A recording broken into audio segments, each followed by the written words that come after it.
అసలు మ్యాచ్ ఎక్కడ ఓడిపోయారు అని అడిగితే సంజు శాంసన్ ఇచ్చిన ఆన్సర్ కి కామెంటేటరే కాదు, అది విన్న వారంతా ఒక్కసారిగా షాక్ అయిపోయారు. అసలు ఏం జరిగిందంటే ఆర్ఆర్ వర్సెస్ జీటీ మధ్య మ్యాచ్ లో రియాన్ పరాగ్ 76 రన్స్, సంజు శాంసన్ 68 రన్స్ చేయడంతో రాజస్థాన్ టీం 196 పరుగులు చేయగలిగింది. ఈ టార్గెట్ ని కాపాడుకునే క్రమంలో ఆర్ఆర్ మంచి కాన్ఫిడెన్స్ తోనే ఆడింది. ఎందుకంటే ఆర్ఆర్ స్పిన్నర్స్ రవిచంద్రన్ అశ్విన్, యుజ్వేంద్ర చాహల్, కేశవ్ మహారాజ్లు గుజరాత్ బ్యాటర్స్ ని కట్టడి చేసి మ్యాచ్ ని తమ కంట్రోల్లోనే ఉంచుకున్నారు.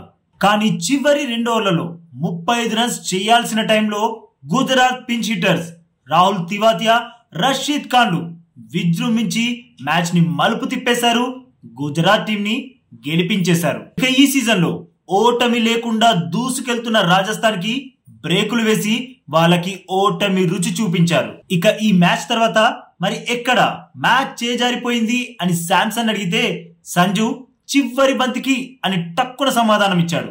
అది విని ఒక్కసారిగా షాక్ అయ్యాడు కామెంటేటర్.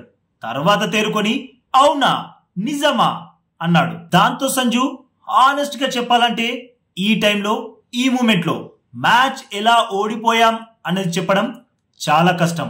ఒక కెప్టెన్ కి అతి కష్టమైన పని ఏంటి అంటే మ్యాచ్ ఎలా ఓడిపోయాం, ఎందుకు ఓడిపోయాం అన్నది చెప్పడం. ఇదే క్వశ్చన్ ని కొన్ని గంటల తర్వాత అడిగితే దానికి ఆన్సర్ నేను చెప్పగలను.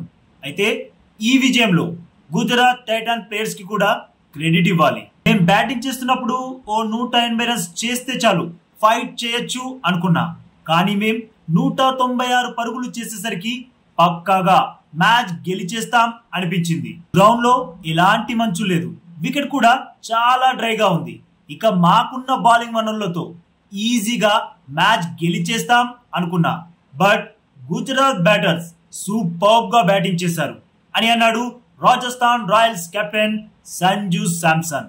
మరి ఈ మ్యాచ్ లో గుజరాత్ గెలుపులో కీలక పాత్ర పోషించింది ఎవరు? కామెంట్ చేయండి. ఈ అప్డేట్ నచ్చితే వీడియోకి తప్పకుండా లైక్ కొట్టండి. అలాగే లేటెస్ట్ ఐపీఎల్ అప్డేట్స్ కోసం మన ఛానల్ ని సబ్స్క్రైబ్ చేసుకోవచ్చుగా గురు.